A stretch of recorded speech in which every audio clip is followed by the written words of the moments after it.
The morning they buried Martha Voss, the sky over Crow Wing County looked like a dirty tin plate, flat gray and cold in a way that had nothing to do with temperature. Harlan Voss stood at the graveside in his one good coat, the black wool one Martha had pressed for him every Sunday for 31 years. It smelled like her now, cedar and lavender, and something underneath that was just her, a smell he could not name and had never needed to because she had always been there.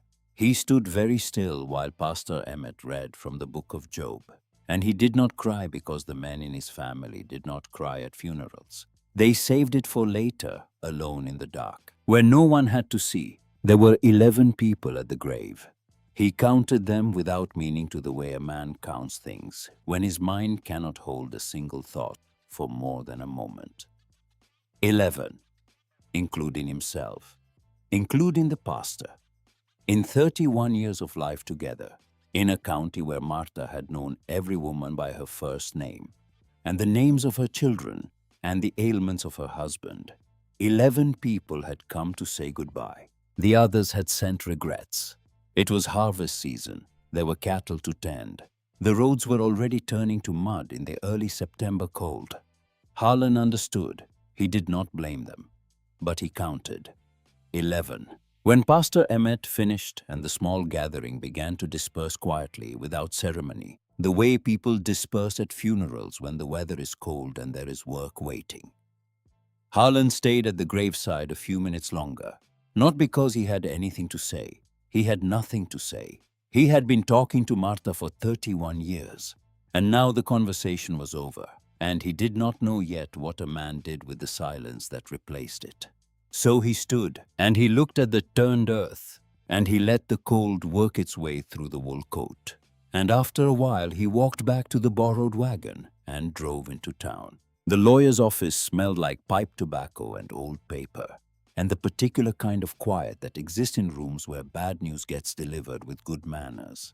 The lawyer's name was Hargrove, a thin man with steel-rimmed glasses who kept his hands folded on the desk as if he were praying for patience. "Mr. Voss," Hargrove said, "I want to be straightforward with you." Harlan sat across from him in a wooden chair that was slightly too small. He was a big man, had been a bigger one once before. 40 years of carpentry had stripped everything unnecessary from his frame and left behind only the essential. Wide shoulders, thick hands, a face that had been weathered into something that looked like patience but was really just endurance.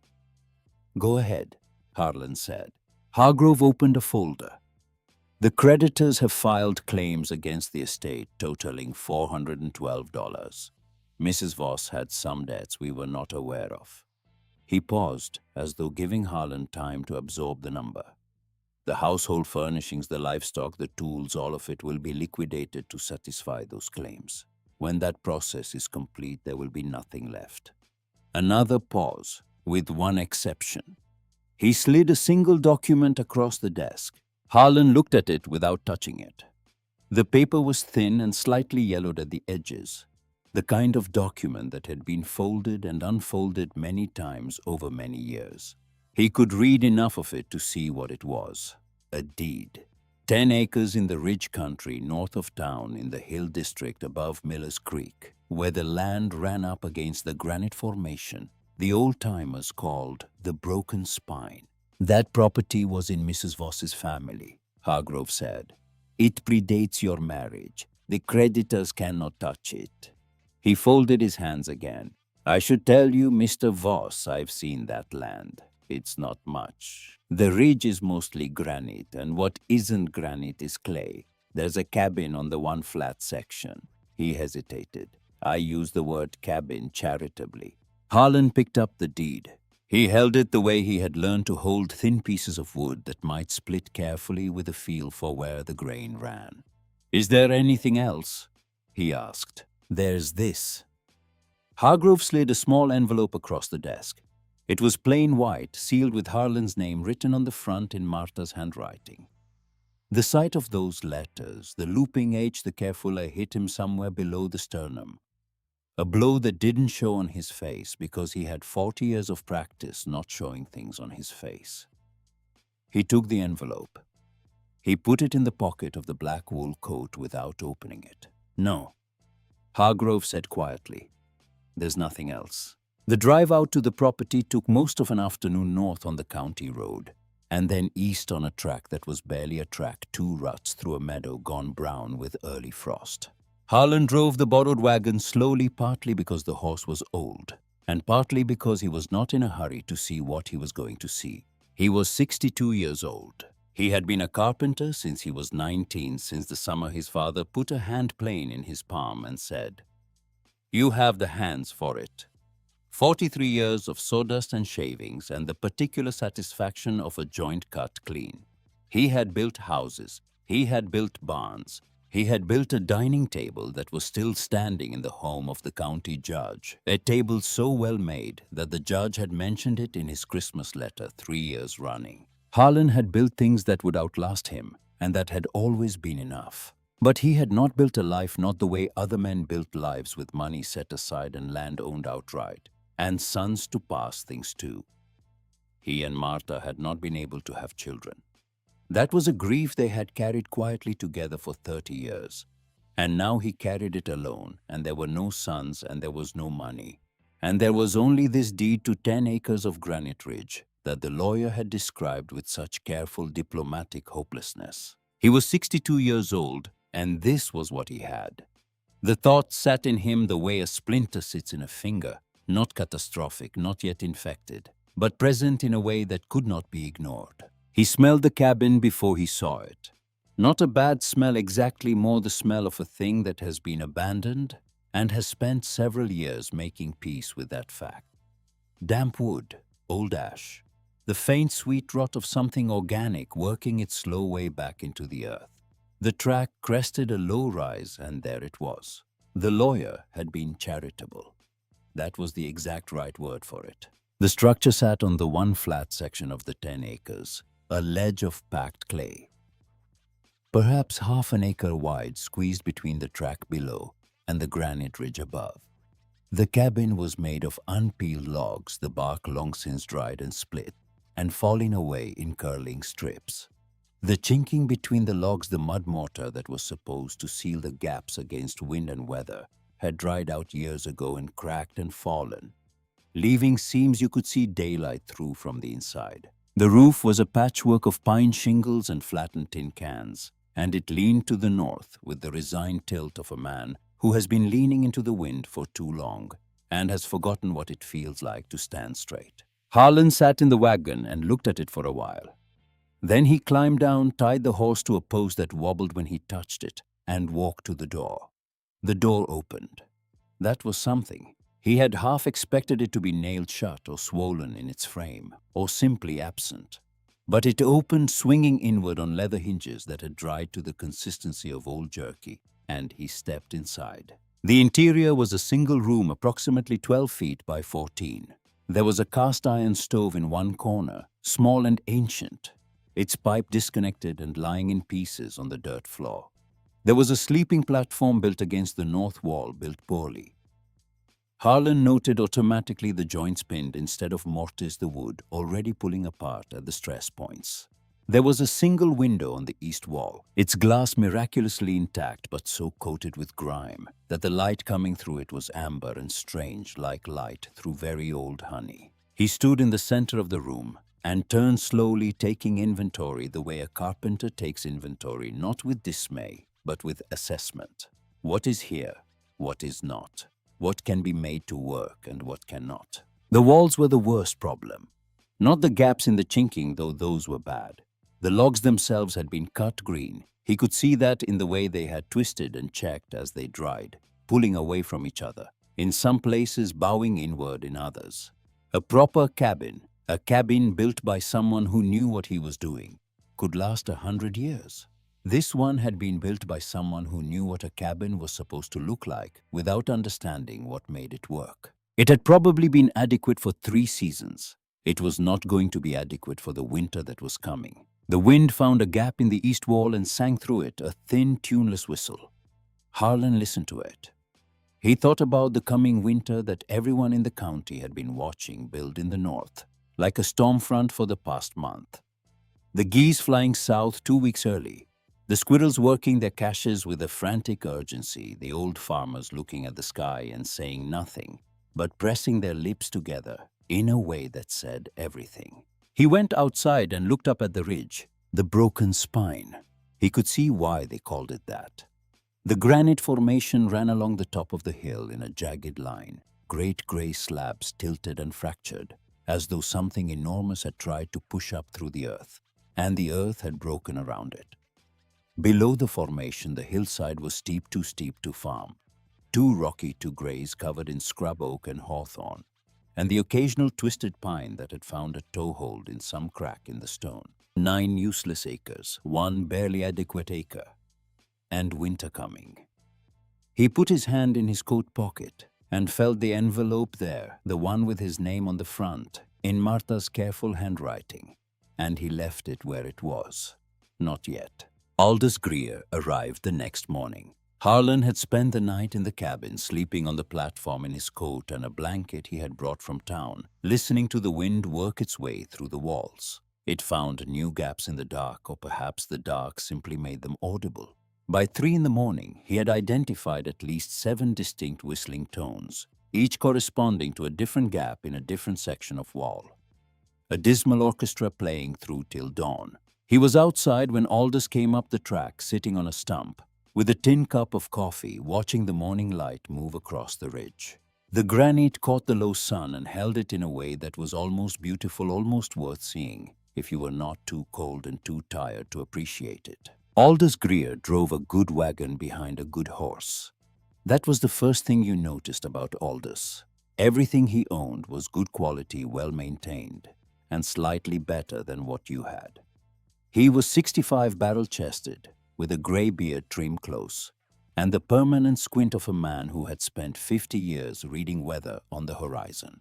He had married Martha's older sister, Dorothea, 20 years ago, and in those 20 years, he had become the most prosperous farmer in the northern half of the county. The kind of man whose opinion people asked for, and whose judgment they rarely questioned. He climbed down from the wagon with the ease of a man whose body had not yet begun to present him with the bill for decades of hard use, and he stood with his hands on his hips and looked at the cabin, and at the ridge, and at Harlan sitting on the stump. "Harlan," he said, "Aldous. Came to pay my respects." He paused. "Should have come to the service.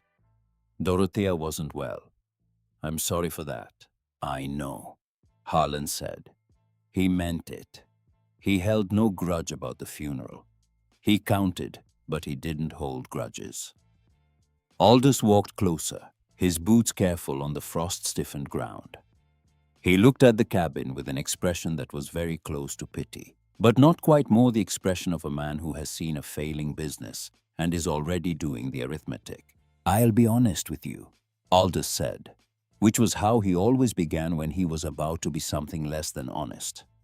"This land is not going to do you any good, Harlan. You know that. You can see it as well as I can." "I can see it," Harlan agreed.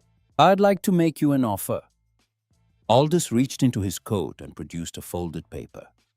$50 for the mineral rights to the granite formation. You'd keep the deed to the land itself. The $50 gets you through the winter in town, gets you back on your feet. He held out the paper. "It's a fair offer."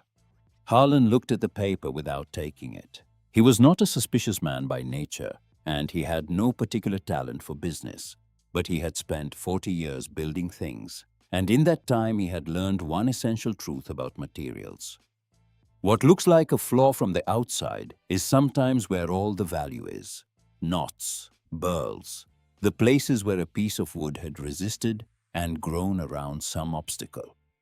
Those were the places where the grain was tightest, where the wood was hardest, where the beauty was if you knew how to look. He also knew, because everyone in the county knew, that the Northern Pacific Railroad was laying track west and north, and that they were buying granite for ballast and bridge abutments in quantities that were making certain men in the quarrying business very comfortable.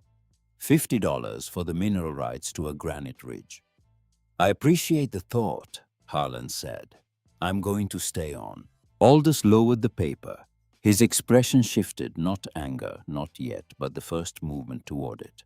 Harlan, be reasonable. This place will kill you. You're 62 years old and this, he gestured at the cabin at the ridge at the whole sorry arrangement. This is not a home. It's a problem. Let me solve it for you. I can solve my own problems, Harlan said. There was a silence. A crow called from somewhere on the ridge, a flat declarative sound that carried in the cold air. You'll change your mind, Aldous said, when the first hard freeze hits. He folded the paper and put it back in his coat. My offer stands. Think about it. He climbed back in his wagon and turned the horse and drove back down the track without looking back. Harlan watched him go and then looked down at the coffee in his cup, which had gone cold. He thought about $50. He thought about the room above the tavern in town where old Cyrus Ham had lived the last 6 years of his life, and about the way Cyrus had looked at the end, not broken exactly, but finished. The look of a man who has handed his remaining years to someone else to manage. He threw the coffee out onto the ground. He was 62 years old. He was not finished. That afternoon, he went to Rutherford Patch's store. Rufe Patch ran the only general store within 8 miles, a low building on the main road that smelled like sawdust and coffee and the cured meats that hung from the ceiling in cloth bags. Rufe himself was 66, lean as a fence rail, with a face that looked like it had been carved from some particularly stubborn variety of hardwood, not unkind, but shaped by years of making judgments and keeping them to himself. He was behind the counter when Harlan came in and 2 other men were in the store. The Hennessy brothers, who farmed a spread east of town and whom Harlan knew slightly well enough to nod to. They were examining a rack of harness leather with the focused attention of men who are actually thinking about something else. Harlan, Rufe said. His voice was careful. He had been at the funeral. He knew what the situation was. I need some things, Harlan said. He put a piece of paper on the counter. Rufe looked at the list. He looked at it for a long moment without speaking, which was not unusual for Rufe, he considered. Before he said things, a quality that had become rare enough in Harlan's experience to be notable. The list: 1 pickaxe head, 2 spades, 3 dozen candles, 50 feet of heavy rope, a small whetstone, 2 pounds of iron nails assorted. Rufe looked at the list. He looked at Harlan's hands. The hands of a carpenter, broad and calloused and shaped by 4 decades of knowing what to do with tools. Then he looked back at the list. Digging tools, he said, among other things. Rufe set the list down. The Hennessy brothers had stopped examining the harness leather. They were not looking at Harlan directly, but they had become very still. The ridgeland is mostly granite, Rufe said, and clay, hard-going in the fall. I know what it is, Harlan said. Rufe looked at him for another moment. Harlan met his eyes and waited, and after a while Rufe nodded once, a small nod, not approval. Exactly more the nod of a man acknowledging that he has received information he is not sure what to do with, and began assembling the items on the list. When everything was wrapped and set on the counter, Rufe reached under it and produced a small canvas bag, the kind used for bulk goods. It landed on the counter with the dull clink of metal on metal. Framing nails, Rufe said. Heavier gauge, better for anchoring stonework. He did not explain how he knew that was what they were for. Don't tell me about your project, Harlan. I don't want to have an opinion about it. The Hennessy brothers had gone very quiet. Harlan put his hand on the bag of nails. What do I owe you? Come back when it's done, Rufe said. Harlan looked at him. Go on, Rufe said, before I change my mind and give you advice. He read the letter that night. He sat on the sleeping platform with the stove lit. He had reconnected the pipe that afternoon, a 20-minute job setting the sections back together and anchoring the collar to the wall with 2 of the framing nails from Rufe's bag, and he held the envelope for a long time before he opened it. Outside, the wind had come up again. It had a new note in it tonight, something lower and more serious than the usual autumnal complaint. The men in the county who watched the sky and pressed their lips together had been pressing them harder lately. He opened the envelope. The note inside was short. Martha's handwriting, the same careful cursive she had used her whole life, the handwriting of a woman who had been taught by someone who believed that how you wrote said something about how you thought. Harlan. The hill breathes warm. Mother Inga always said so. She knew it from the old country her people built into the earth there, not against it. She drew the plans. They're somewhere in that old cellar of hers if it's still standing. I never showed you because I didn't know if it mattered. It matters now. Don't sell. Not to Aldous, not to anyone. Trust the ground. Your Martha. He read it 3 times. Then he folded it carefully and put it back in the envelope and sat very still, listening to the wind find its way through the gaps in the walls. Mother Inga. He had a dim memory of her, a small woman very old with a German accent so thick it was nearly its own language, who had died when Martha was still a young woman. She had come over from Bavaria with the first wave of German settlers in the 1840s. One of the families that had pushed up into the lake country of Minnesota when it was still mostly wilderness. She had been a practical woman, Martha always said, not a dreamer, a woman who solved problems. The hill breathes warm. He looked at the walls of the cabin, at the gaps he could see even now, even with the stove going. The wind slid through them with contemptuous ease, dropping the temperature in the room by 5 degrees in the hour since he had lit the fire. He had a cord of wood outside. Maybe a cord and a half, in weather like what was coming that would last him. He did the arithmetic in his head, the way a carpenter does arithmetic precisely and without sentiment. Perhaps 6 weeks, maybe 8 if he was careful. The winter in this part of Minnesota did not end in 6 weeks. He put the letter in his breast pocket, close to his chest, where the wool of the coat would keep it from the damp. Trust the ground. He did not know what that meant yet, but Martha had never told him to trust anything that was not worth trusting. The day he found the root cellar, the wind almost killed him. It came in the middle of the afternoon, one of those October winds that comes off the northern lakes, having gathered speed and malice across several hundred miles of open water. A wind that does not gust so much as arrive suddenly, completely like a wall. Harlan was on the roof of the cabin trying to anchor a section of tin that had been working loose for days, tapping at a nail with a hammer, while his fingers went from cold to numb to something beyond numb that was starting to worry him. The wind hit the cabin, and the cabin shuddered, and the loose section of tin tore free entirely and took Harlan's balance with it. He grabbed the ridge beam, the one solid thing he had found in the entire structure, and hung on while the world tilted sideways and the tin sailed off into the scrub oak below, and the hammer followed it. When the gust passed, he lowered himself carefully off the roof, hand over hand, down the post he had braced against the north wall for exactly this kind of situation. His lower back registered the descent with a familiar grinding complaint. The legacy of a beam he had moved alone 3 years ago, a job that had been 2 men's work done by one because the other man hadn't shown up. He touched down on the ground and stood still for a moment, breathing, waiting for the warning to settle back into its usual register. Then the wind came again. It was not a gust this time, but a sustained assault. A steady horizontal roar that stole the air directly from in front of his face, making it impossible to draw a full breath.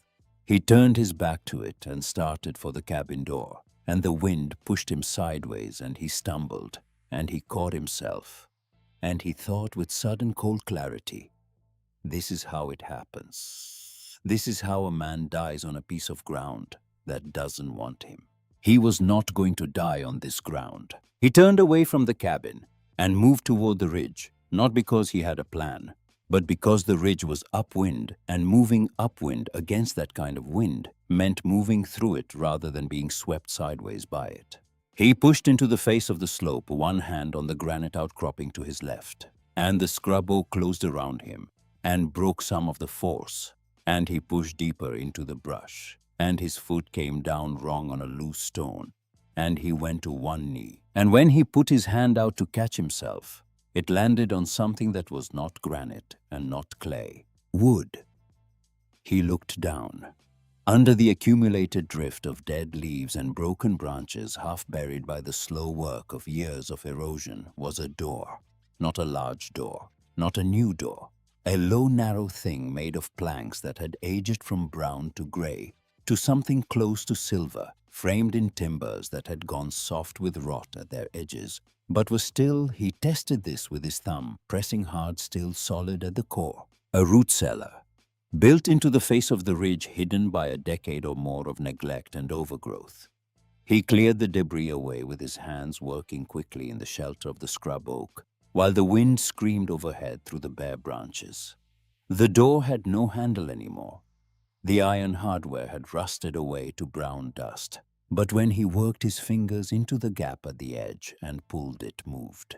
Stiffly, with a grinding resistance, but it moved. He pulled it open and looked into darkness. The change was so immediate that for a moment he did not believe it. He stepped through the low opening, ducking his head, and the wind, the roaring, relentless, breath-stealing wind, stopped. Not lessened. Stopped. As completely as if someone had closed a door on it, which was exactly what he had done.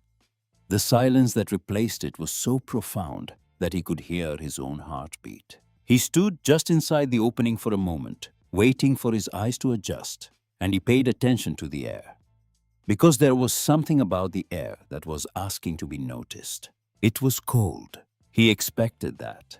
But it was not the cold of outside which had teeth in it, which was the cold of a thing that wanted to hurt you. This was a different cold, still, neutral. The cold of a stone floor in an old house in the early morning, the kind of cold that a single candle could address. He could feel that the temperature in here would not swing suddenly, would not plunge at the whim of a northern gust. It held its ground. He pressed his hand to the earthen wall. The wall was cool, not frozen. On a day when the thermometer outside was reading close to 15 degrees, the earthen wall of this old cellar was holding somewhere closer to 40. He did not have a thermometer with him, but he had 40 years of experience with wood and stone and the materials of construction, and he had learned to read temperature the way a doctor reads a patient, by feel, by intuition, trained to precision by long practice. 40 degrees, maybe 45. He thought about the cabin. He thought about the walls he could see daylight through. He thought about a cord and a half of wood. He put his hand to his breast pocket. The letter was there. He could feel it through the wool, the small rectangle of it, the weight of what it contained. He did not take it out. He already knew what it said. The hill breathes warm. Mother Inga always said so. He stood there for a long time in the dark, and the stillness in the temperature that was cold without being cruel, and something shifted in him. Not hope exactly, he was 62 years old, and he had learned to be careful with hope, but something that had been locked up tight since the morning of the funeral began to loosen at its hinges. He knew this feeling. He had felt it before twice in his life, once when he was 19, and his father first put a hand plane in his palm, and once when he was 31, and Marta had taken his hand on a summer evening and said quietly, simply as though she was stating an established fact, "I think we make a good life, Harlan." Both times the feeling had been the same, a sense of things settling into their proper arrangement, of a problem revealing its shape, which is always the first step toward its solution. He turned and looked at the shape of the cellar. His eyes had adjusted enough now to see the rough outlines, perhaps 8 feet deep into the hillside, no more than 6 feet wide. A small space, but a starting point. A carpenter thinks in starting points. Give a carpenter a level floor and a plumb wall and an idea of what you want the finished thing to look like, and he will find the way from here to there. It will take time. It will take materials. It will take the kind of patience that comes not from temperament, but from having done difficult things before, and knowing that difficult things done steadily and with attention eventually get done. Harlan was 62 years old. His back carried its history. He had no money and a cord and a half of wood and a cabin that the wind was using as a musical instrument. He also had a pickaxe, 2 spades, 50 feet of heavy rope, and a woman who had trusted him enough to leave him a message in a sealed envelope in a lawyer's office for a day she had known was coming. He stepped back out through the low doorway into the wind. It hit him full in the face, cold and mean and absolutely certain of its own power. He looked up at the granite ridge. All right, He said to no one, or perhaps to Martha, or perhaps to the old German woman named Inga, who had looked at this same hill 50 years ago and drawn plans that no one had ever built. All right, let's see what you've got. Part 2, What the Ground Knows. The first thing Harlan did the next morning was sharpen the pickaxe. He sat on the stump outside the cabin in the gray pre-dawn, the whetstone working in long even strokes along the blade, and he listened to the county wake up around him. A pair of Canada geese passed overhead in the dark, their calls dropping down through the cold air, like stones dropped in water. Somewhere below the ridge, a creek he had not yet found was running over rocks, the sound thin and hurried. The sound of water that knows the freeze is coming and is trying to get somewhere before it does. He worked the stone along the blade and thought about what he was going to do and how he was going to do it, and in what order. A carpenter always begins with order. Not because the work requires it, the work always requires it, but because the mind requires it. A man facing a large and difficult thing must first break it into its components, and then arrange those components in the sequence that makes each one possible. And then he must begin, and he must not look at the whole again until he is ready, because the whole seen too early has a way of making the beginning feel futile. What he needed, a room. Not a large room, perhaps 10 by 12, enough to stand in, enough for the stove and the sleeping platform, and the few possessions the creditors had not bothered to take because they were too worn to be worth taking. The room needed to be deep enough in the hillside that the earth around it would maintain its temperature through the coldest months. 8 feet had felt right in the cellar yesterday, but 8 feet was not deep enough. The existing cellar had been dug for root vegetables, not for living. He needed to go deeper, 15 feet maybe, perhaps 20. He also needed a passage, a way to connect the room in the hillside to the cabin above, because the cabin, for all its faults, had a door that faced south, and a chimney hole, and a familiarity with human habitation that the hillside did not yet have. He thought of the cabin not as the place he would live, but as the airlock between his underground room and the world. You would enter through the cabin, pass through the connection passage, and emerge into the warm, still air of the room in the hill. He thought about the passage. 12 feet, maybe 15, sloping slightly upward from the room to the cabin's back wall. Low he would have to stoop, wide enough for a man with a winter coat on and a bundle of firewood under his arm. And he needed to move the stove, the cast iron stove, from the cabin. That was going to be a problem. The stove weighed close to 300 pounds, and there was no one to help him. He would solve that when he came to it. First things first. He tested the blade with his thumb. Sharp enough. He stood up, gave his back its usual morning moment to register the change in position and decide what it thought about it, and then walked toward the ridge. The first 3 days taught him how much he did not know about digging. He knew wood. He knew how grain ran in a piece of timber, where the stress would concentrate, where a cut would bind, and where it would run free. He knew the difference between a green piece and a cured piece by the sound it made under a mallet. He had that knowledge in his hands as much as in his mind the particular literacy of a craftsman whose body has learned things his brain can barely articulate. He did not know earth. He did not know clay. The clay of the hillside was the heavy, sticky variety that the county was known for, the kind that clings to a spade and adds its own weight to every load, the kind that seals around a pickaxe blade on impact and requires a separate levering motion to break free. He swung the pickaxe and it hit and it stuck, and he had to work the handle back and forth to free the blade before he could swing again. By the end of the first hour, he had moved perhaps 3 cubic feet of material.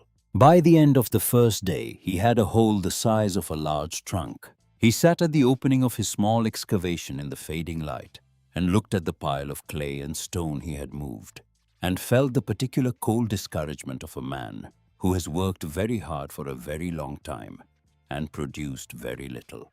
He thought about Aldous Greer's $50.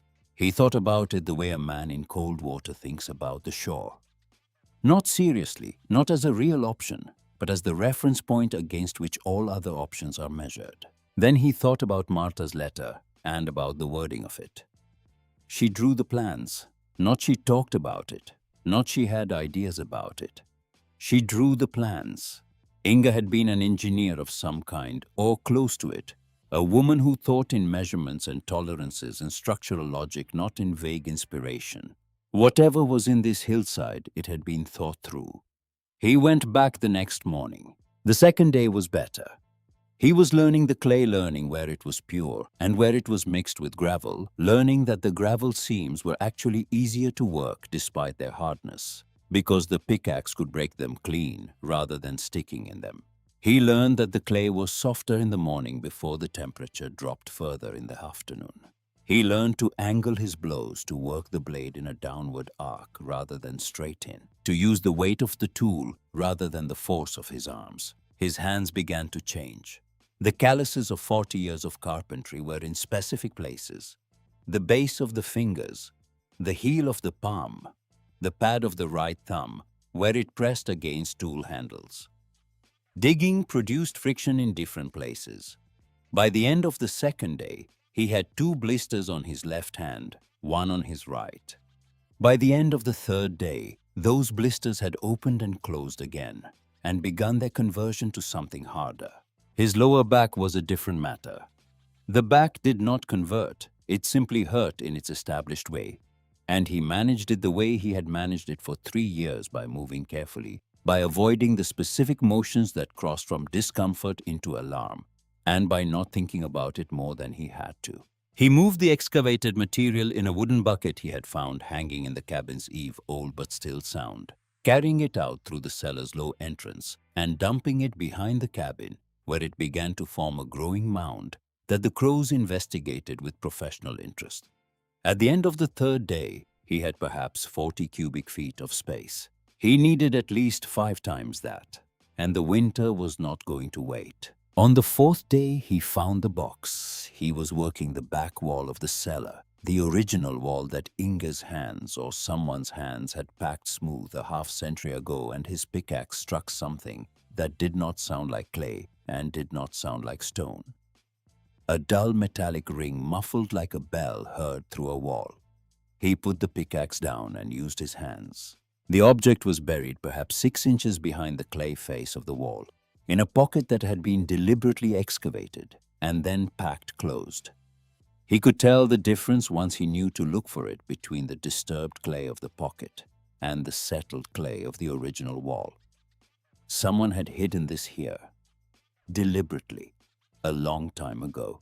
He worked the clay away carefully, the way he would work a mortise around a tenon. He was trying to free, patient, methodical, not forcing it. The object resolved itself into a rectangular tin box, perhaps 10 inches long and 6 inches wide, and 4 inches deep, sealed with a lid that had been pressed shut and then run around its seam with what appeared to be wax. He carried it out into the daylight and sat with it on the ground outside the cellar entrance. The tin was dark with age and spotted with rust at its corners, but it had held. He worked the lid with the edge of his penknife, breaking the wax seal, and the lid came up with a small sound like a sigh.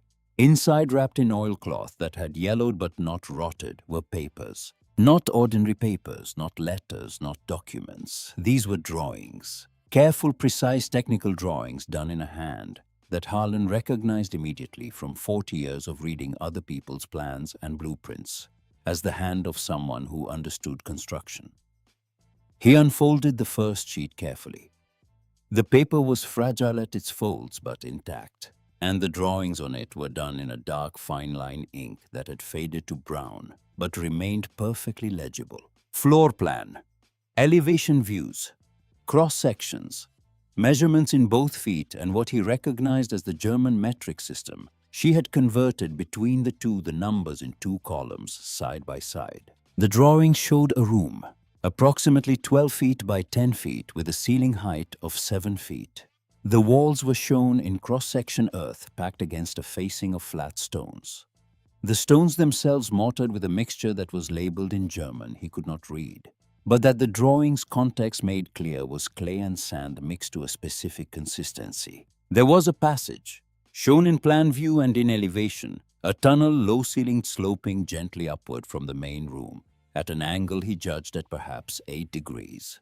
At the top of the passage, a connection to a structure above the cabin recognizable in the drawing, even simplified to its essential lines. There was a stove, shown in its position against the north wall of the main room with a pipe that ran upward through a channel in the ceiling, and then bent and ran horizontally through the hillside, before turning upward again to emerge through the face of the ridge above. She had understood the draft problem. A simple vertical pipe from a room buried in a hillside would not draw properly. She had designed a longer pipe with more elevation change to create the necessary pull. She had thought of everything. He sat in the cold autumn light with the drawings spread across his knees and read them the way he had learned to read drawings, not just the lines, but the thinking behind the lines, the decisions that had been made, the problems that had been anticipated. Inga had been here on this hill a half-century ago. She had looked at the same granite and the same clay, and the same exposure to the same northern wind that was currently finding its way down the back of Harlan's collar. And she had sat down and thought it through and drawn it out in her careful, precise hand, in a language that mixed German and English measurements. And then she had sealed the drawings in a tin box and buried them in the back wall of the cellar she had dug. She drew the plans. They're somewhere in that old cellar of hers, if it's still standing. He thought about what Marta had written. The thing that had puzzled him when he first read the letter I never showed you, because I didn't know if it mattered. It matters now.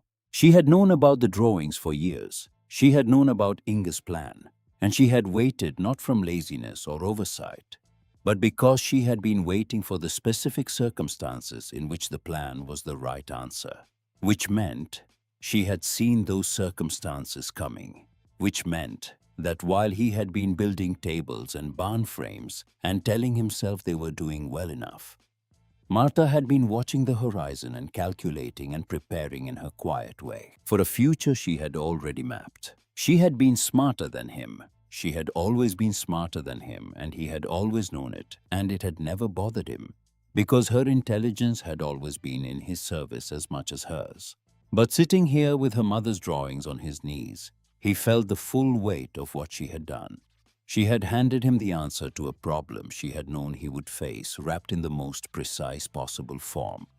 Not words, not advice, but plans, measurements. Something a carpenter could hold in his hands and act on. He felt something move in his chest. Not grief exactly, not the blunt, heavy grief of the funeral and the days after.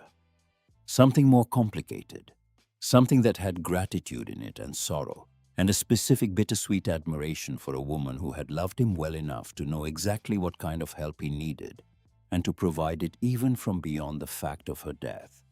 He folded the drawings carefully and tucked them inside his coat against his chest.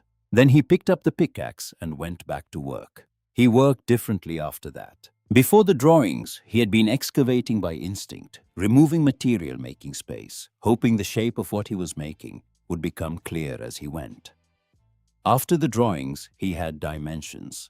He had the precise measurements Inga had calculated for the room's depth and the ceiling height that would allow the Earth's thermal mass to do its work. He understood now why the room needed to be where it needed to be, not just far enough into the hillside, but at the specific depth where the soil temperature stabilized, where the seasonal variation in ground temperature averaged out to something reliably above freezing. He set stakes, he ran lines, he worked the way a carpenter works when he has good plans with focus, with economy of motion, measuring twice before committing the blade. The room took shape. It was slow. Terribly, punishingly slow. He was 62 years old, and he was digging with a pickaxe and 2 spades in dense clay and occasional granite. And his body had opinions about this that it expressed in a variety of loud and specific ways. He managed himself carefully, the way he had managed difficult materials for 4 decades, not fighting his own limits but working within them, the same way you work within the grain of a hard piece of wood. He stopped when he needed to stop. He started again when he could. He gave himself Sundays to rest, patching the cabin's worst gaps, cooking the simple meals he had always been competent to make, sitting on the stump with coffee and watching the ridge in the quiet. The room went deeper than he originally planned. 22 feet into the hillside, prompted by a note in the margin of Inge's drawings that he had managed to translate with the help of a German-English dictionary borrowed from Rufus' store, a note that said in his rough rendering, "Deeper is always better. The earth remembers summer longer than you think." He had taken that seriously and gone deeper, and he had been rewarded on a day in late October when, working at the back wall of the nearly completed room with his palm flat against the earth, he felt something he recognized from the day of the windstorm in the cellar. The breathing, the deep, slow warmth of a thing that has stored heat all summer and is now reluctantly and reliably beginning to give it back. The room held at 43 degrees. He checked it on 3 separate mornings and 2 evenings with a thermometer borrowed from Rufer. 43 degrees plus or minus 2 regardless of the outdoor temperature, which had by then dropped to the mid-20s on its cold nights. He had lined the lower 3 feet of the walls with flat stones, selected from the ridge fitted without mortar. First then set permanently with the clay and sand mixture Inge's drawing specified. He had used Rufus' heavy nails as she directed, driven deep into the earth through gaps between the larger stones anchoring the facing against the pressure of the hillside. The ceiling he had reinforced with stout timbers cut from dead oaks on the slope, not the elegant joinery of his professional work, but sound construction, the kind that would hold what it needed to hold. He had pinned Inge's drawings to the earthen wall with one of the framing nails where the lamplight caught them. He liked having them there. He liked the continuity of the thing the drawings made in this hillside 50 years ago, now back in this hillside, doing the work they had been made to do. Aldous came back in the last week of October. Harlan heard the wagon on the track below and straightened up from the excavation entrance, and he wiped his face with his sleeve and waited. Aldous came up the slope with his hands in his coat pockets and his jaw set in a way that meant he had decided to say something he had been holding back. He looked at the cabin, which was unchanged from the outside. Then he looked at Harlan, who was not unchanged. 2 months of digging had stripped something from him that was not weight exactly, but some quality of looseness that a sedentary winter accumulates. His forearms were visible below the rolled cuffs of his shirt, and they were different than they had been. Not young, but harder. Aldous looked at the mound of excavated clay and stone behind the cabin, which was now substantial 6 feet high in places. He looked at the low opening in the ridge face, partially concealed by brush, and at the wooden bucket sitting beside it, and at the tools laid out with the neat organization of a man who knows where everything is because there is a place for everything. "What are you building?" Aldous said. "Improving the property," Harlan said. "You're digging into the hillside." "Yes." Aldous looked at the hole for a long moment. Disbelief moved across his face, the expression of a man looking at something that does not fit into his understanding of how sensible people behave. "Harlan." His voice had a different quality now, not the businesslike tone of the first visit. Something underneath that. In another man, Harlan might have called it concern. "You're 62 years old. You're alone. You're digging in the ground like a..." He stopped himself. "Like what?" Harlan asked without heat. Aldous pressed his lips together. "I'm raising my offer," he said. $250, more than fair. Take it, come into town. Dorothea has a cousin who needs a carpenter. There's work, Aldous." Harlan kept his voice level. "You're wrong about what this is." "What is it then?" Harlan went inside the cabin and came back with Inge's drawings unfolded and spread out. The way you spread something out when you want someone to understand the full scope of it. He laid them on the ground between them and stepped back. Aldous looked down at the drawings. He was silent for a long time, long enough that Harlan could hear the wind in the oaks on the ridge and the distant sound of that creek he still had not gone to find. Then something shifted in Aldous' face. A recognition coming slowly like a man finding a word he thought he had forgotten. "That hand," Aldous said almost to himself. "That's Mother's hand." He looked at the measurements in the margin, the German and the English side by side, and the color of his expression changed entirely. "I'd know that script anywhere." He crouched, tracing the lines with one finger, not quite touching. When he finally spoke again, his voice was quieter than Harlan had heard it. "Where did you find this?" "In the back wall of the cellar she dug." Harlan let that sit for a moment. "She built that cellar, Aldous. She dug it herself 50 years ago, and she drew plans for the rest of it, the room, the passage, the whole system. She just never finished building it." He looked at Aldous steadily. "Martha knew about the drawings. She left me a letter telling me where to find them. She didn't leave them to you." The last sentence was not said with malice. It was said as a fact because it was a fact. And Harlan had learned long ago that facts stated clearly, and without emotion, are often the most powerful things a man can say. Aldous straightened up. He looked at the ridge. Something in his face that had been set hard went through a process that Harlan watched with interest. Not triumph, but something quieter. The face of a man who has been certain of something and has just discovered his certainty was built on incomplete information. He folded his offering paper back into his coat pocket. He looked at the drawings once more. And when he left without another word about buying the land. The tunnel came close to killing him. He had known the tunnel was the most dangerous part. Inga's drawing showed it clearly, a low passage cut through clay and supported with stone, connecting the cabin's rear wall to the main room 22 feet away. The passage had to slope slightly to allow water drainage. It had to be high enough to walk through in a crouch. And it had to be stable because a tunnel collapse left no room to maneuver. A tunnel collapse was simply over. He cut the opening in the cabin's rear wall first, a low arch 18 inches high and 20 inches wide, framed with the heaviest timbers he had available, mortised at the corners the way he had been mortising timber for 4 decades. Good work, sound work. The kind of work that did not need to impress anyone because it was done for the thing's own sake. Then he began cutting inward. He worked from inside the cabin, lying on his side in the dirt, the pickaxe swinging in the compressed arc that the low space allowed. One strike. Free the blade. Move the loosened material back. Next strike. His back protested the position. The sustained sideways flexion hit the damaged area directly, and he could feel the pain escalating through the first hour from its normal register into something sharper and more insistent. He stopped. He rested. He found a different body position, propping himself partly on his elbow, changing the angle of flex. Better, not good, but better. The tunnel went in. 1 foot, 3 feet, 5 feet. On the 8th foot, the roof came down. He heard it a fraction of a second before it happened.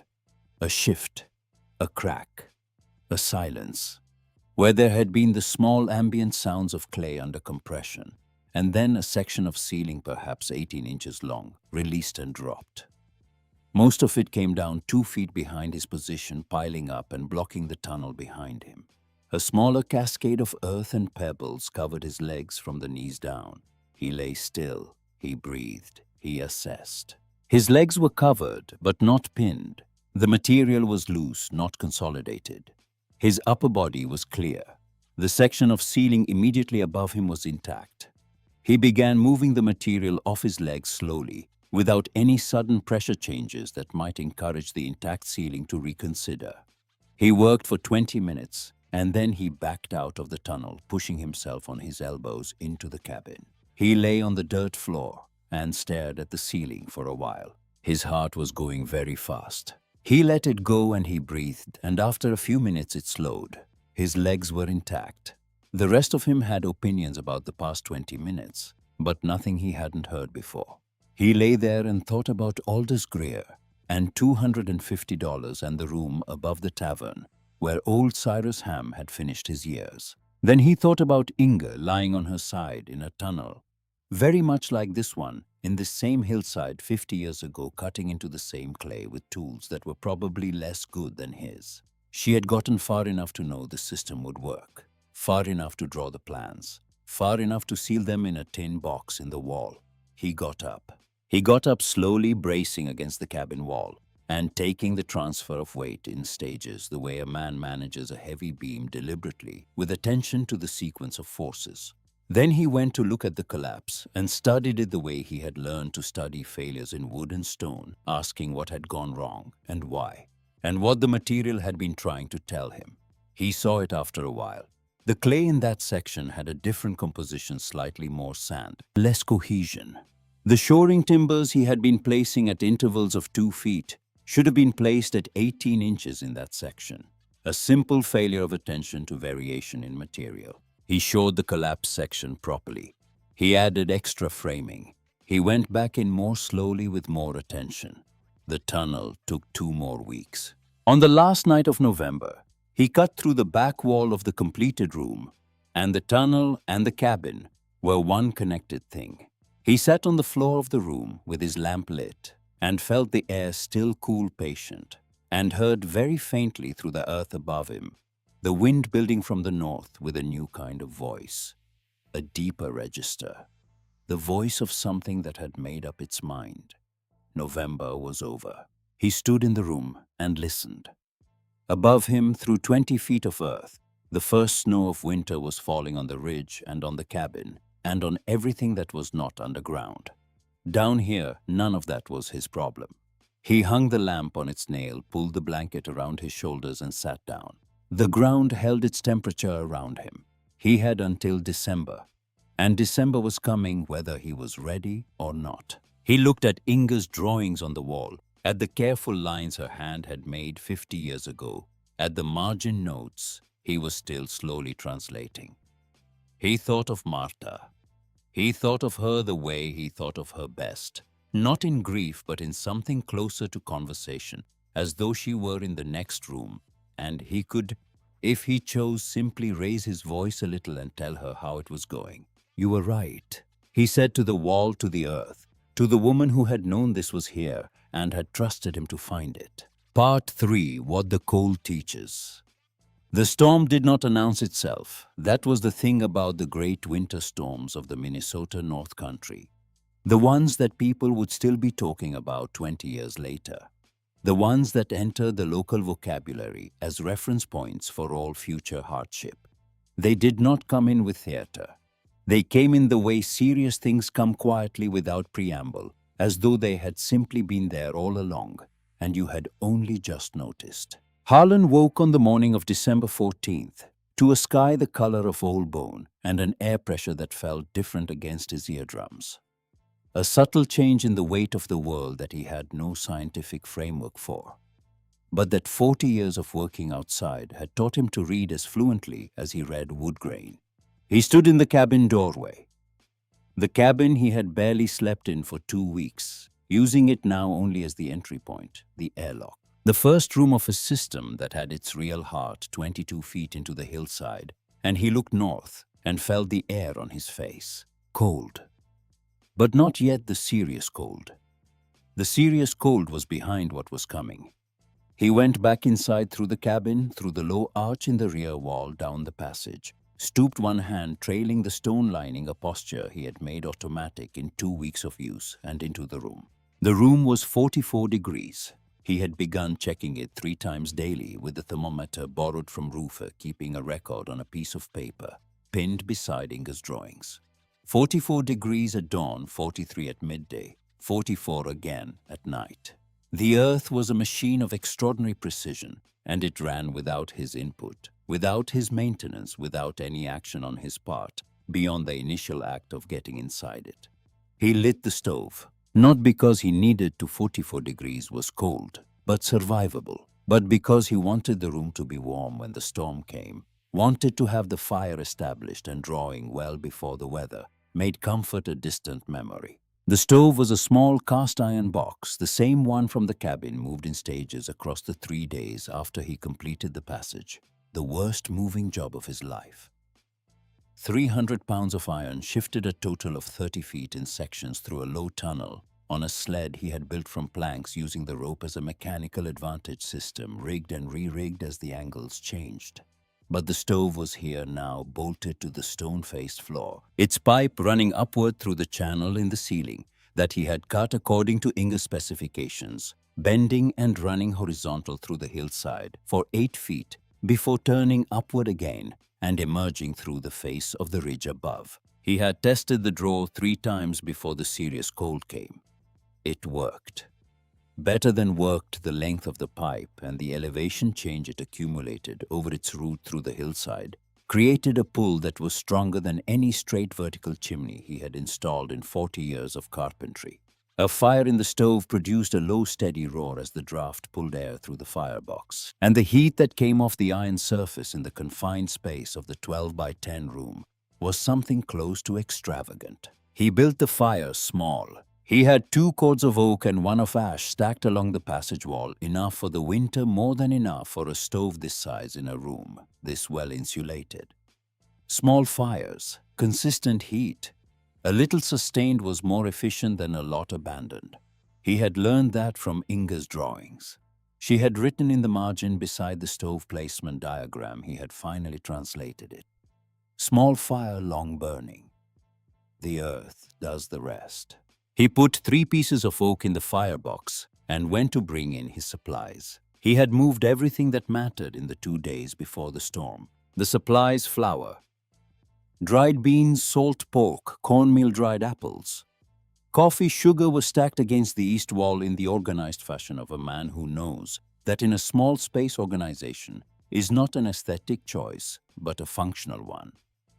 The blankets, the extra clothing, the tools he might need, the lamp and the oil. Martha's Bible, the one with her handwriting in the margins, the verses she had underlined. Her private conversation with the text that he had never read during her life because it felt like reading her mail, and that he read now slowly a little each evening, feeling in her annotations the particular texture of how she had thought. He sealed the cabin. He worked from the inside, packing rags and old cloth into the gaps in the cabin walls, not to save the cabin, but to reduce the convective loss through the structure above his passage. If the cabin retained even some of its air without the wind stripping it away, the cold entering the passage would be less severe. A marginal gain. He was interested in marginal gains. Marginal gains accumulated over the length of a Minnesota winter were the difference between living and not living. He sealed the cabin door from the inside, no way in from the front. Now not until spring, and went down the passage and pulled the wooden door he had built for the passage, mouth closed behind him. He was inside. The storm arrived that evening. He heard it first as the change in the sound of the pipe. The steady pull of the draft became something more variable, stuttering slightly as the wind above the ridge shifted and pressed against the pipe's outlet. Then the sound of the wind itself reached him.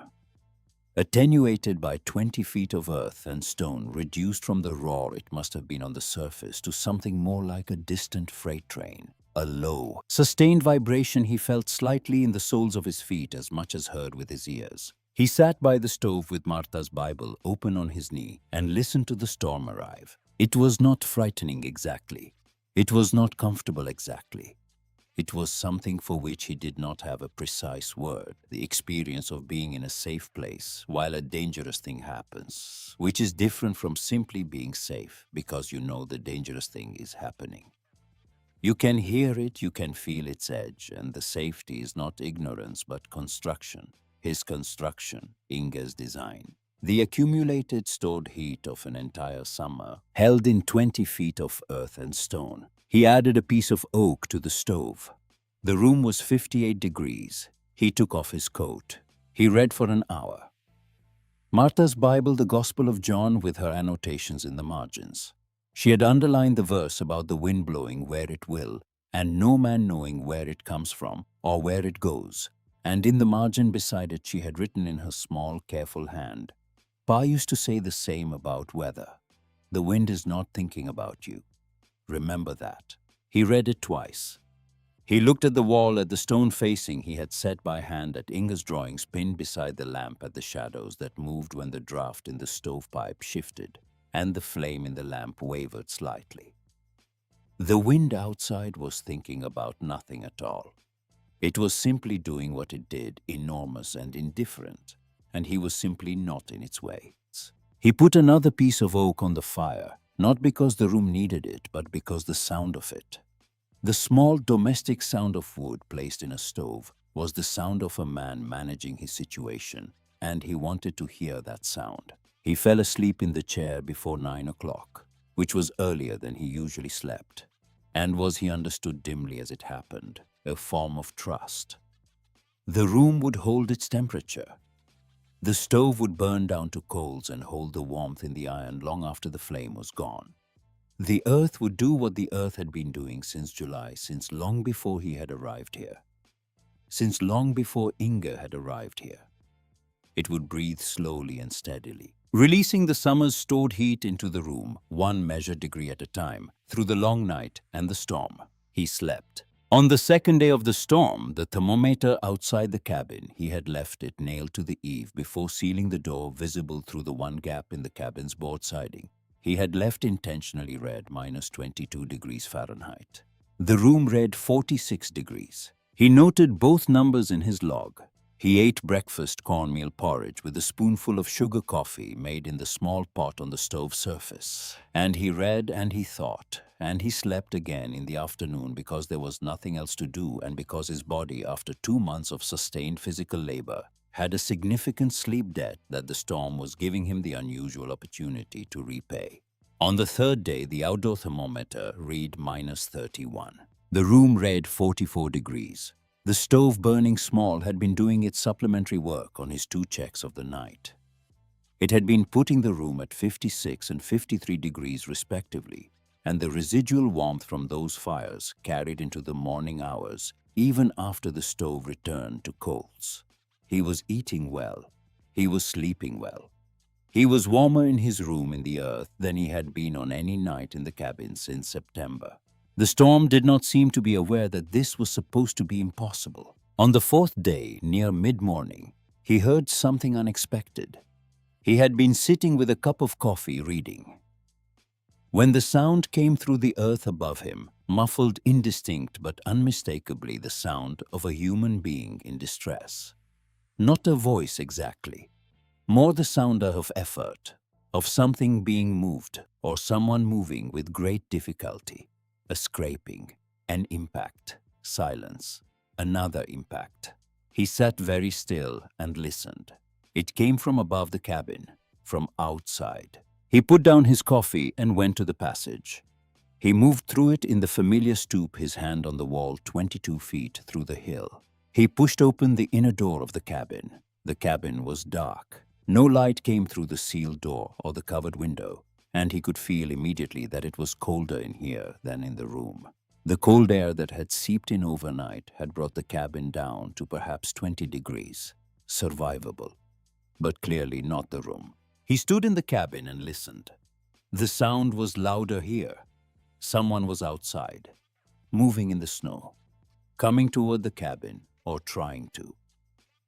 He thought about this for a moment, about what it meant that someone was outside in a storm that had been reading -30 for the past 12 hours. It meant they were in trouble.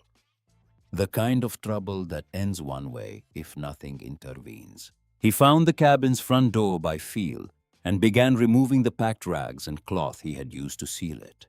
The door was frozen in its frame. The moisture in the rags had frozen solid, and he had to put his shoulder against it once hard.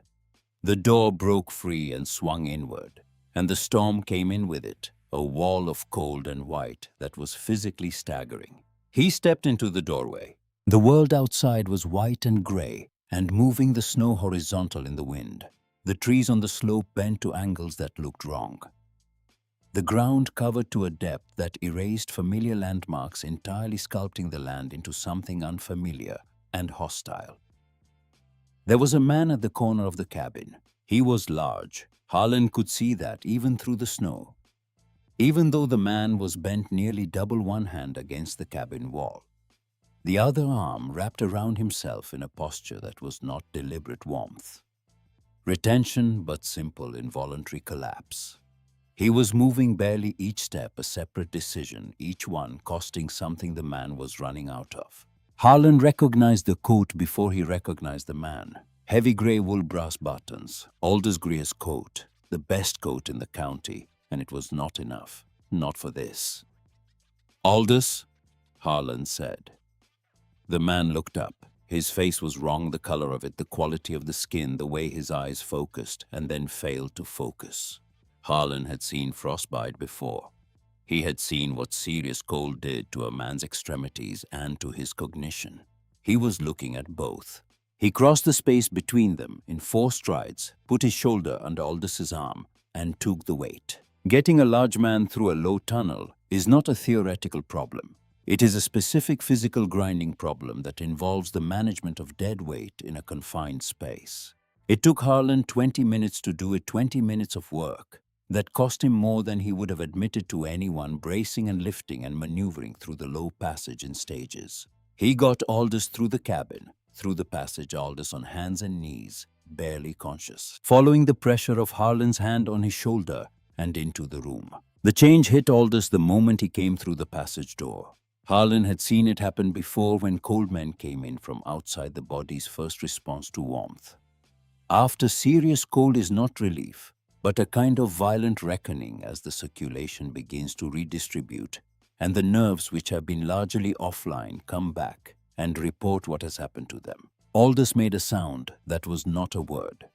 He sat down heavily on the floor, and Harlan caught his shoulders and guided him down, then went to the stove and put on 3 pieces of oak and turned back to assess. Aldous Greer, 65 years old, the most prosperous man in the northern half of the county, the man who had come twice to this property with money in his pocket and certainty in his voice. He was sitting on the floor of the room in the Hillside, shaking with a violence that was not voluntary, and his face was the color of old candle wax, and his hands, Harlan could see this as he pulled Aldous's gloves off with careful urgency, were bad. Not the worst he had seen, but bad enough. He wrapped Aldous's hands in the wool blanket. He moved the lamp closer. He filled a cup with water from the pot on the stove, warm, not hot, because the worst thing you could do to someone coming out of serious cold was shock them with sudden heat, and held it where Aldous could reach it. Aldous drank. Some of it spilled. He drank what didn't spill. The shaking began to moderate. It took a long time. Harlan sat on the low stool he had made from a split log and watched and waited, and added 1 more piece of oak to the stove and said nothing, because there was nothing that needed saying yet. After perhaps 20 minutes, Aldous's eyes changed. They gained a quality of attention that had not been there when Harlan pulled him off the cabin wall. He looked around the room, at the stone walls, at the lamp at the stove, with its steady heat, at Inga's drawings on the wall. He looked at all of it with the deliberate focus of a man taking inventory of a situation he does not yet understand. Then he looked at Harlan. "How?" he said. His voice was rough. The cold dried the throat, thickened the speech. Just the one word. How? "The hill holds heat," Harlan said. 20 feet of earth doesn't freeze, doesn't swing with the weather.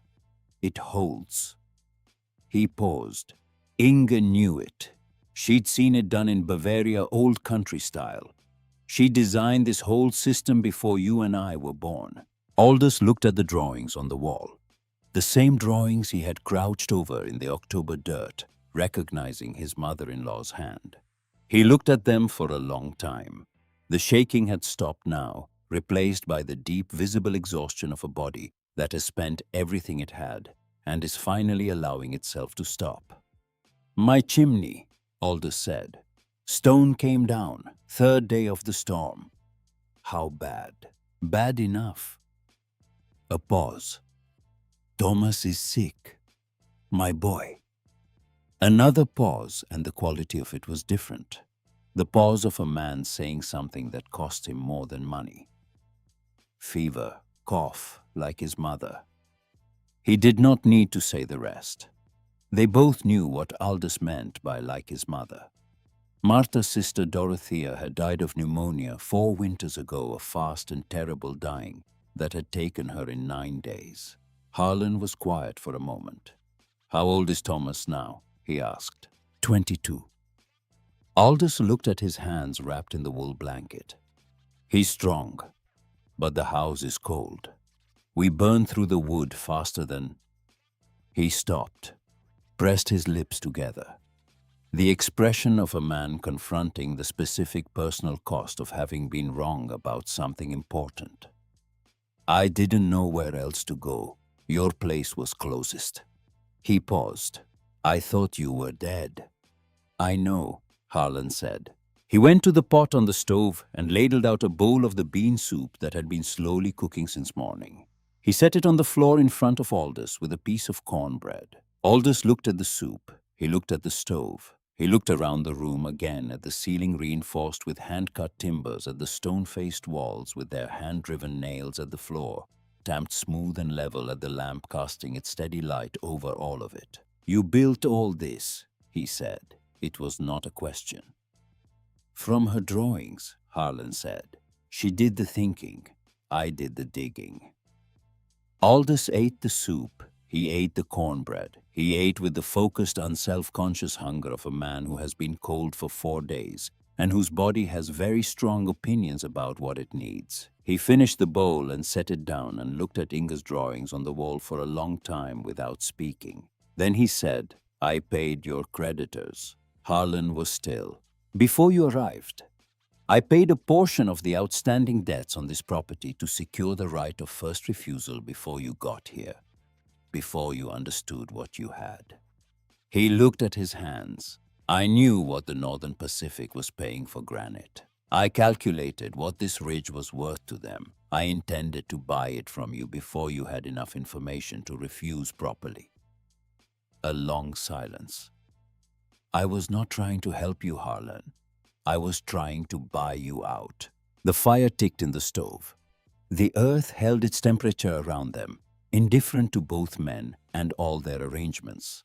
Harlan looked at Aldous, at the 65-year-old man sitting on the floor of the room, in the hill wrapped in a blanket, hands that might lose some feeling permanently, a boy at home with a fever and a cold house. The granite's still in the hill, Harlan said. Same place it always was. You want to talk to the Northern Pacific, come find me first. He looked at Aldous steadily. But I'm keeping what's inside the hill, Aldous. You were wrong about which part had the value. The words settled into the room like stones, settling into water, without drama, without anger, with the simple, irreversible weight of a true thing said at the right moment. Aldous looked at him for a long time. Something moved in his face, not defeat and not quite peace, but some negotiated territory between the two. The face of a man who has found the outer edge of his own certainty and is for the first time standing at it honestly. Yes, he said quietly, I was. The storm broke on the 6th day. It did not break dramatically, it simply stopped the way it had come, without theater. The wind dropping over the course of an afternoon from a roar to a mutter to nothing, leaving behind a silence so complete that Harlan, when he stepped outside for the first time in 6 days, heard his own footsteps in the snow as something startlingly loud. The world was white, entirely, completely, uniformly white, to a depth that made familiar landmarks unrecognizable. The stump where he took his morning coffee was gone. The tool shed was a rounded mound. The track to the main road was indistinguishable from the fields beside it. The mound of excavated clay behind the cabin had become a gentle snow-covered rise. The pipe that emerged from the face of the ridge above the room left a thin dark line in the white and a small steaming circle at its tip, where the warmth from the stove below had prevented any accumulation. The outdoor thermometer read -42 degrees Fahrenheit, the coldest reading of the storm, and the storm was over. He stood in the clean white silence and breathed air that hurt his lungs, and he thought about nothing in particular for exactly 3 minutes before going back inside to check on Aldous. Aldous's hands were going to be all right. The color had returned over the past 2 days and the sensation was coming back. He tested this carefully on successive mornings, which was a good sign. There would be some lasting effect in the tips of 2 fingers on the left hand. But he would keep the hand. He would keep both hands. He needed to get back to Thomas. Harlan thought about this problem and solved it the way he solved construction problems, in components in sequence. He built Aldous up over 2 days with food and rest and heat. He fashioned snowshoes from saplings and leather strips, crude but functional. He packed provisions, and on the morning of the 8th day after the storm, he walked with Aldous back across the white country to the Greer farm, moving slowly, arriving in the early afternoon to find Thomas alive, sick, weak, but alive, and the farm cold but intact. He stayed 2 hours. He fixed the chimney, assessed the collapse, cleared the debris, reset the fallen stones in a temporary configuration that would hold until spring allowed proper repair. He got the main stove going. He got the house warm. He did these things without being asked because they needed to be done, and because he was a man who fixed things. And because the alternative, leaving the situation as he had found it, was not something his nature permitted. Aldous walked him to the door when he left. They stood in the cold in the afternoon light, already thinning toward the short winter dark. "The right of first refusal," Aldous said. "I'm releasing it. Formally through Hargrove's office. The land is yours, no conditions." A pause. "It always was." Harlan nodded once. "Come see it in the spring, sir," he said. "When the ground thaws, I'll show you what she built." Roof patch came in February on a day when the cold had moderated enough for travel and the roads had been broken open. He stood in the room in the hill for a long time without speaking, the way Harlan had stood in the root cellar on the day of the windstorm. He put his hand on the stone-faced wall. He felt the temperature of the air. He looked at the pipe installation, tracing its route with his eye from the stove up through the ceiling and through the hillside to the ridge above.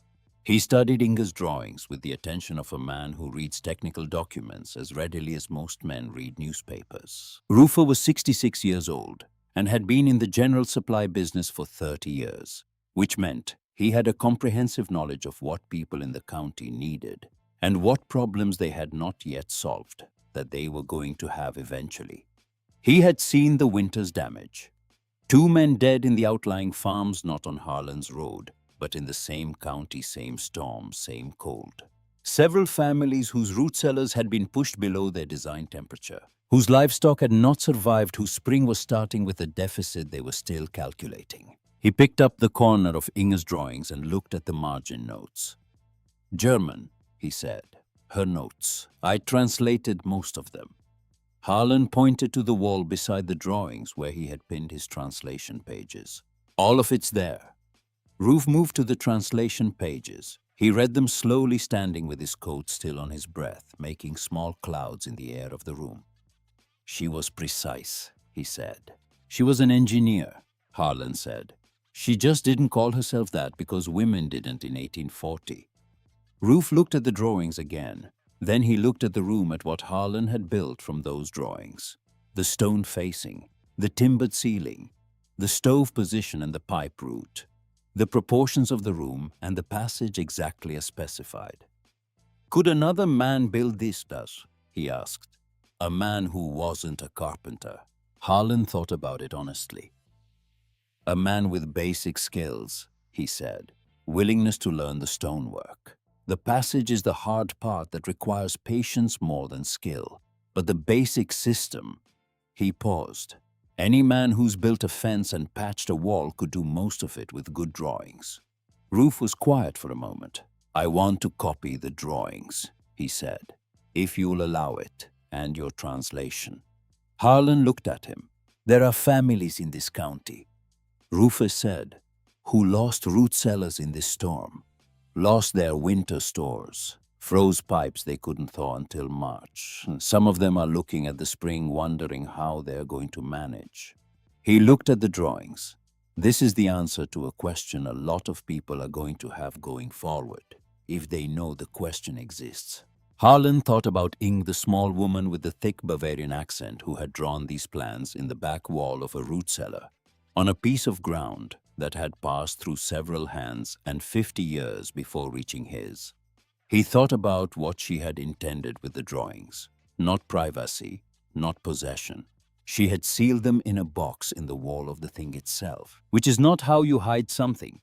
It is how you preserve something for the person who comes next and will know what to do with it. "Copy what you need," he said. Spring came to Crow Wing County, the way spring always came to that part of Minnesota. Not in one arrival, but in a series of retreats by the cold, each one grudging.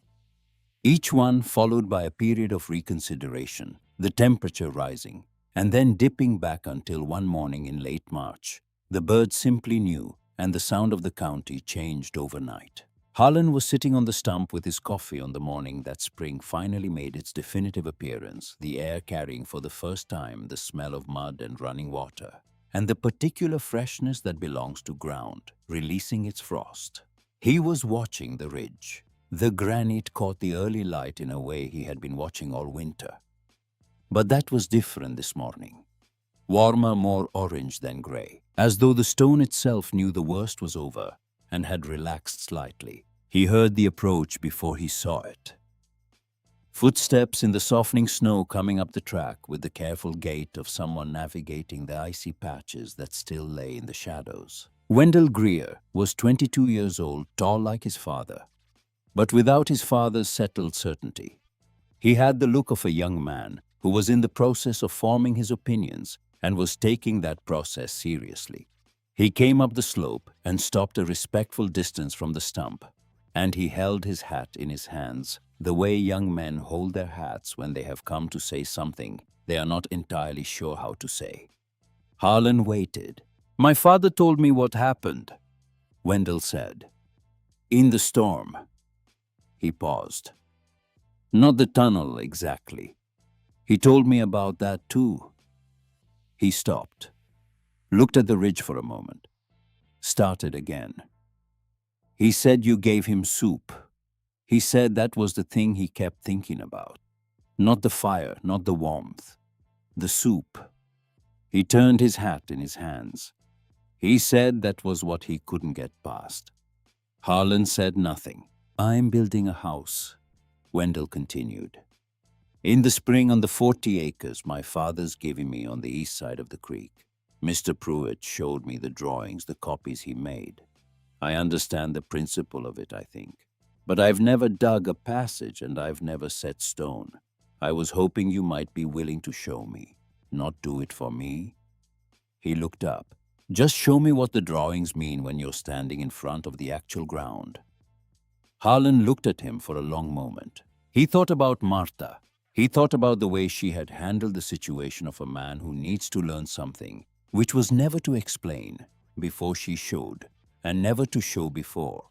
The man had tried himself, and never to tell him he was doing it wrong until he had the evidence in his hands. He thought about Inga, who had sealed her drawings in a wall rather than taking them with her, who had understood that knowledge sealed away is knowledge lost, but knowledge left in the right place for the right hands at the right time travels further than any living teacher can carry it. "Come back in 2 weeks, Harlan said.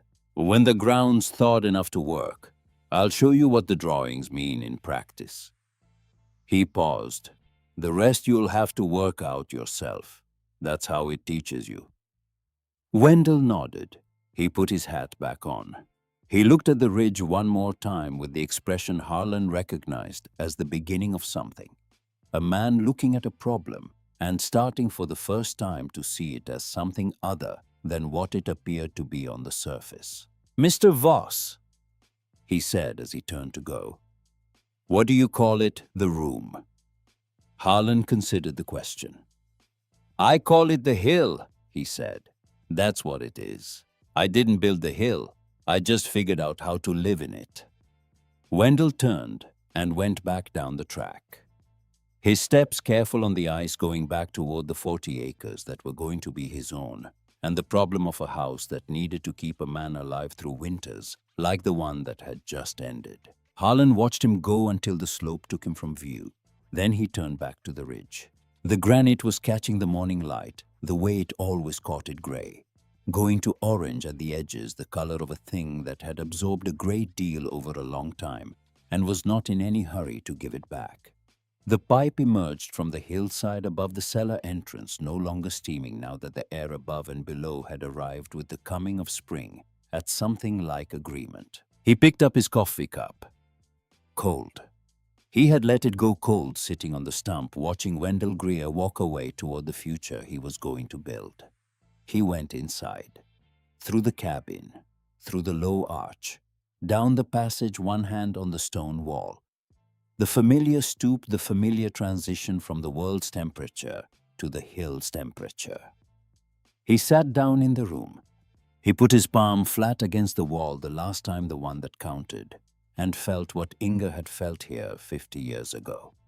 What Martha had known was here without ever having to touch it.